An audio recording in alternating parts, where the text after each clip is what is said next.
Hi, Jack and Fafa. Thank you for inviting me to your 50th wedding anniversary celebration. God has truly been good to you, your family, and especially your children. I recall many incidents that we've had over the years. The first I'll mention is your sharing your mother with me. Lois and I became very close friends. Wherever she lived, I'd go to her house and we'd sit and talk, drink coffee, talk about the past, and dream about the future.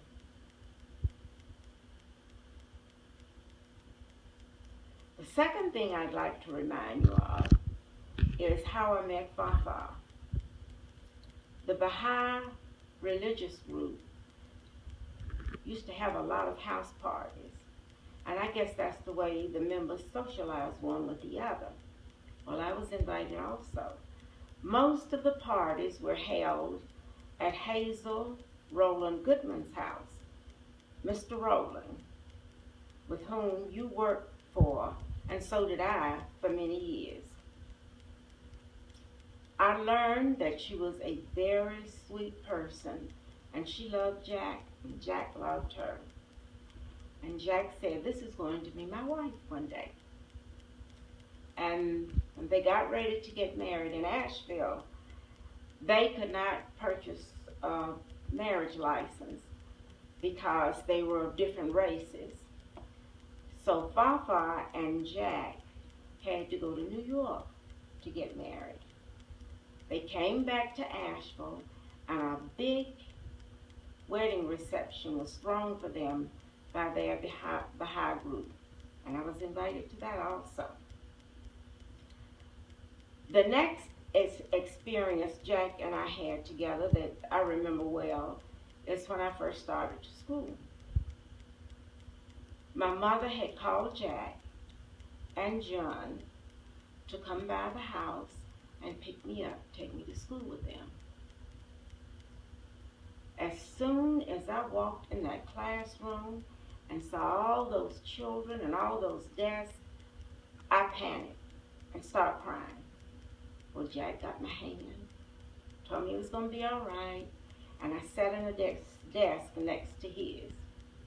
I was fine.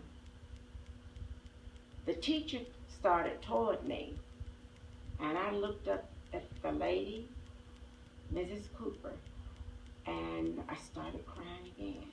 I didn't know what she was going to do to me, but she only wanted me to move desks. Jack had sat me in a desk next to his, and she thought I should sit away from him because I was leaning too much toward him, and she sat me in another desk. I started crying again. After that, every day that I went to school, I don't know how many days they allowed me to come, but I cried. Plus, I had trouble getting home in the afternoon after school because there was a neighbor of ours that I was supposed to wait a certain location for her after school to walk home with. I didn't go back home with John and Jack. I wouldn't go home with her. I said I was a big girl and I wasn't going home with her. And I could go home by myself. And I stood there till all the kids got out of sight. And I was standing on the school ground by myself. And I don't know what I was doing. I don't remember. I don't know whether I was playing or what. But some strange kid would come by and take me to their house, and I'd go willingly. And my mother didn't know where I was. She asked the children in the neighborhood. They didn't know. She had to get somebody to keep my younger sisters and come looking for me. So she decided, after they told her about my crying and I didn't come home, she took me out of school. I don't know that you know anything about that, but anyway. My next encounter with you, is very memorable to me is when the student movement to integrate Asheville started. It was made up of students of Stevens Lake.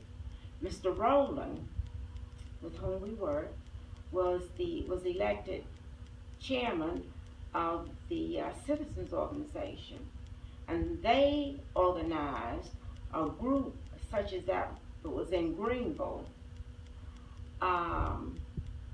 Greensboro, North Carolina. It was a student movement to integrate lunch counters downtown. So we were organized, and we met in Mr. Rowland's office. Well, I became an advisor because I wasn't a student. So we went to every drive-in restaurant in Asheville to integrate them. I was the spokesperson for them all. And we got some good feedback and some not so good feedback. But eventually, because of that, the lunch counters soon opened up. You and I have really, we didn't see each other often, but we have really had an impact on each other. I asked you about teaching me to drive. We had a 50 Ford that was just sitting, and you had me practice the gears. You told me the gears were made like an H, and you showed me how to change them. After I'd done that for a week or two, then you took me on the road. And instead of driving me through the city streets, you mostly took me on the highways and up in the mountains, especially around the curves. We'd pull over when traffic built up too much behind me because it was just a two-lane road. So one day, you directed me to drive what I know now as Tunnel Road. And we came to an area and you said, make a right turn. So I had to put on my signal. He said, okay, park. I parked. I thought it was just another parking test, parking lesson. Anyway, he said, now go in and get your driver's license. And I said, what? I'm not ready. He said, yes, you are. So he had to convince me that I was ready.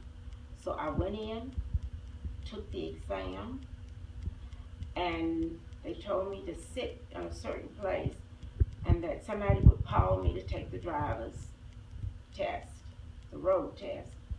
And people had said, I hope you don't get that lady, she's mean. I got the lady. And I got my license. So Jack, I want to take this opportunity to thank you, number one, for being my cousin. And you were like a big brother to me throughout my life. May you and Fafa have many more happy years together. Your cousin, Rosa.